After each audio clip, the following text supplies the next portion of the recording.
Hello, everyone. We're working through statistical methods for rates and proportions, Chapter 12, Section 1, Poisson regression. All right, in 12.1, we're going to be discussing Poisson random variables, which has a distribution that's focused on assigning probabilities of observing a certain number of events. So what I'm going to do first here in the R code is I'm going to create 1,000 random draws from a Poisson mu equals 10 distribution. In R, they use the parameter lambda, whereas in the book, they use mu. So just be aware of that. All right, so first I'm going to use R Poisson, which reads in the number of samples you want to do and the lambda, and you'll get 1,000 random variables from a Poisson 10 distribution. And here I can also get the plot to see what the Poisson distribution looks like, right? So the number of events, it's from 0 to infinity. So we can see here that we don't have any negative values for X. We can get the mean and the variance of X. And in this case, notice that they're very close to 10. The mean is 10.05 and the variance is 9.74. As we increase the sample size, this mean and variance should get closer and closer to the value of lambda. We could do the same thing where we created a random Poisson variable y, where it's distributed lambda equals to 2, and we're going to draw 1,000 draws from that distribution. Once again, here we get a value of 2 and 1.92 for the variance. So both the mean and variance of a Poisson as n goes to infinity, those should approach your value of lambda. All right. Just one more example, creating 1,000 random draws from a Poisson 20 distribution, right? And so what you might notice is that even though we haven't changed the sample size, the shape of the distribution slightly changes as our lambda value also gets bigger. All right, from here, we could also calculate the probability that X equals a certain number. So suppose we wanted to find the probability that X equals A for different values of lambda. And what we could do is we could create a sequence of numbers from 0 to 100, and we're going to do a step size of 1. So if we look at this, 0, 1, 2, 3, all the way up to 100. And I can calculate the exact probability that X equals each of those numbers. So in this first step, I'm finding the probability that X equals 0, the probability X equals 1, the probability X equals 2, and so on, all the way up to probability X equals 100. And what I'm doing is I'm setting lambda, or in your book notation, I'm setting mu equal to 0.5. And from there, it's calculating that actual probability. Okay, so when we do this, we can get each of those probabilities. And since the rate is only 0.5, it's not surprising that these probabilities are high for small numbers of X or small numbers of A, right? And as the value increases, this probability is going to 0, because if we only see a rate of 0.5, it would be very unlikely to see like a lot of events in that certain amount of time to do that. We also can see how these probabilities change as the lambda changes, right? So we can do a few more examples. So this is the probability where lambda is 0.8, and going on, oops, a lambda of 1, right? And then we can even go up to a lambda of 10, right? And we can see that these probabilities, it's more and more likely that we see values around the value of 10, right? And here, this is for a lambda of 20. And so once again, this is calculating the probability that X equals some particular number under the Poisson distribution. All right.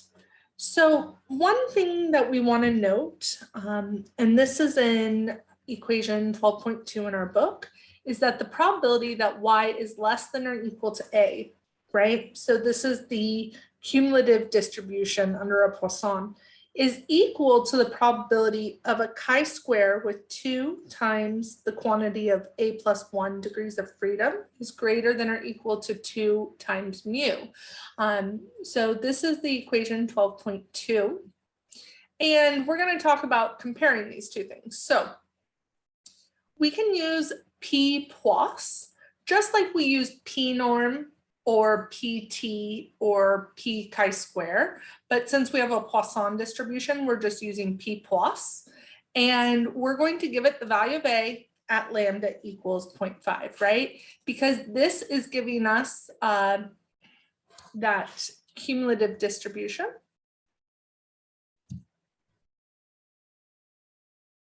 And the equation says that that's equivalent to a chi-square distribution with 2 times A plus 1 degrees of freedom. So we tell it the degrees of freedom. And we're going to say lower tail equals false because we said, what's the probability that it's greater than or equal to 2 times lambda, right? So 2 times 0.5. So if we calculate these probabilities, right? If you notice from the P Poisson and the P chi-square, using the appropriate values, we get the same exact thing. So when it comes to doing this by hand, you know, it might matter more which one it is. Doing it by computer, it's not as big of a deal which one you use because it's the same amount of code that would have to be taken. So we can double check. Looking at 12.3, we have the probability that Y is greater than or equal to A, right? That's equal to 1 minus the probability Y is less than or equal to A minus 1. And then they relate this to a chi-square distribution with degrees of freedom 2 times A. So this is equation 12.3 in your book. Okay, so let's verify. So first, we're going to take the probability that Y is greater than or equal to A. So this first line is the probability that Y is greater than or equal to A. All right.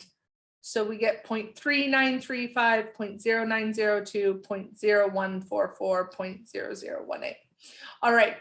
We're going to double check that that's the same as 1 minus the probability that Y is less than or equal to A minus 1. So here, we're going to use the P Poisson again, but what we're doing, we're just verifying lower tail equals true because now we're saying less than or equal to instead of greater than or equal to. So when we do this, we get the same exact values. Now you might be asking me, why did you go from 2 to 101 instead of just getting those values? Remember that the Poisson distribution, you can see a value of 0, 1, 2, 3. So if you have A minus 1, 0 minus 1 will give you -1. So it's giving you the wrong values. So that's why we started at that second value. Okay, for the third part of the equation, we have 1 minus the probability of a chi-square distribution with 2A degrees of freedom greater than or equal to 2 mu. So we use a P chi-square. That's the probability under the chi-square distribution. We're defining 2A degrees of freedom. We're defining 2 times lambda or 2 times mu as what we want to find that probability. It's a greater than value. So we're saying lower tail equals false. And when we run that, we get the same exact thing. So things are looking up so far. And then the last equation in 12.3, or the last part of the equation, is the probability of a chi-square distribution. So we're using p chi-square. And then 2 times lambda, or 2 times mu, that's 2 times 0.5. And then our degrees of freedom are 2 times a. Our lower tail equals true, because it says the probability that the chi-square value with 2a degrees of freedom is less than or equal to 2 mu. And when we run this, we find that we get the same exact values for those probabilities. So everything checks out for equation 12.3. All right, in equation 12.4 and 12.5, they give the confidence intervals for an observed value of y, right? So let's suppose that a equals 9, right? So this is the example just below. It says, for example, suppose we observe the value y equals 9. We need to find the critical value of the chi-square distribution to create the confidence interval, okay? So we set a equal to 9. We set alpha equal to 0.05. And then we use the formula in the book, which says you're going to take the let's back up real quick. We're going to need to find the critical value.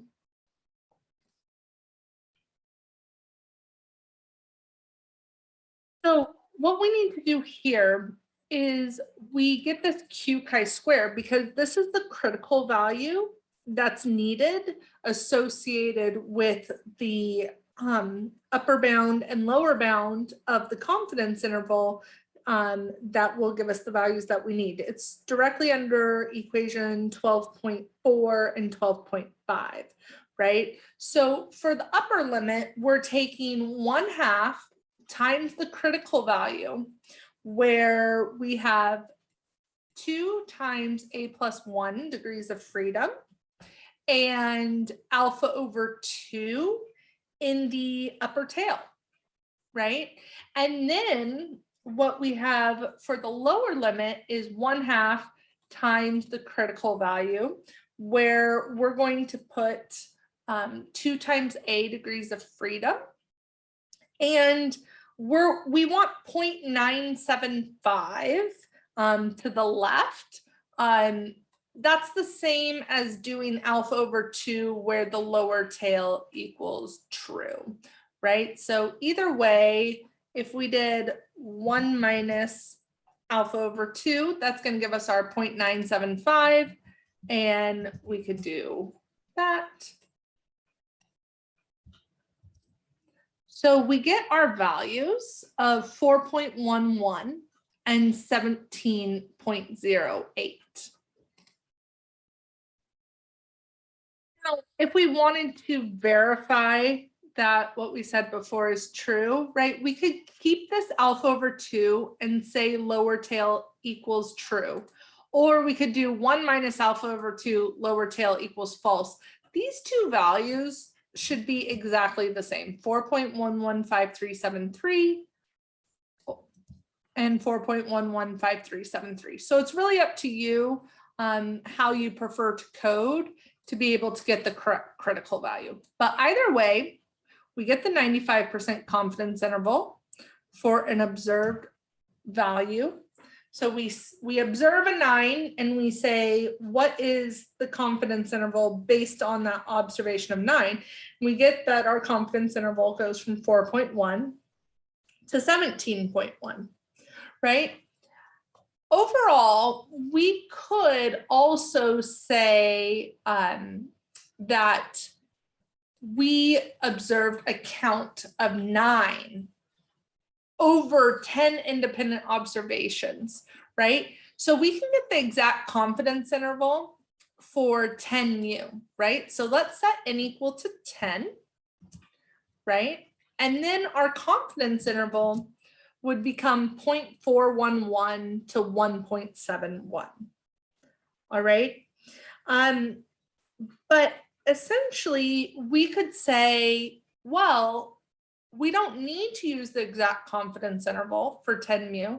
What about if we did a large sample approximation based on the central limit theorem, right?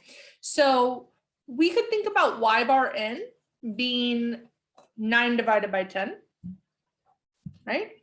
0.9. And we could get the standard error of y bar n. That's the square root of y bar n over n.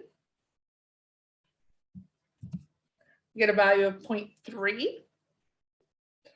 We can get our z crit value because we're doing an approximation. We're using the z distribution to approximate. We use q norm alpha over 2, lower tail equals false. That will give us our critical value. And if we want to get our approximate confidence interval, we do this in the regular way, right? Y bar n plus or minus the continuity correction, 1 over 2 times n, plus or minus the z crit times the standard error of y bar n. So this will give us our large sample approximation. And we get 0.26 up to 1.54. All right, just so you know, you can find that equation of the confidence interval in equation 12.8 in the textbook. All right. So we can do one more way. One more thing to talk about is the fact that as n increases, the exact and approximate confidence interval get closer and closer. So in this case, we observed a count of 9 over 10 independent observations. But what if we observed a count of 90 over 100 observations? So it's still that same proportion, right?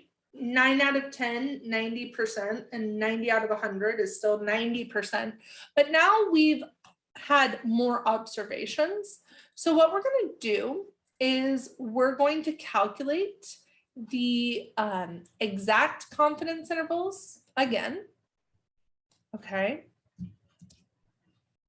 We get values from 0.72 up to 1.11 for the exact confidence interval. And we're going to calculate the approximate confidence interval in the same way that we did before. And now we get 0.71 to 1.09.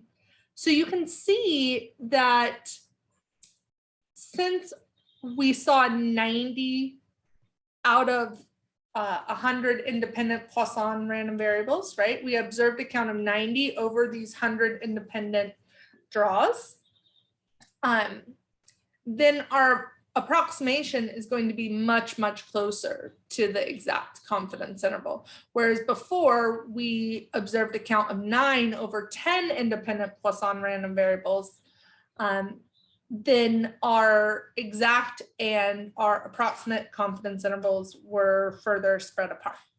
So overall, in 12.1, we're just reviewing the basics of Poisson variables.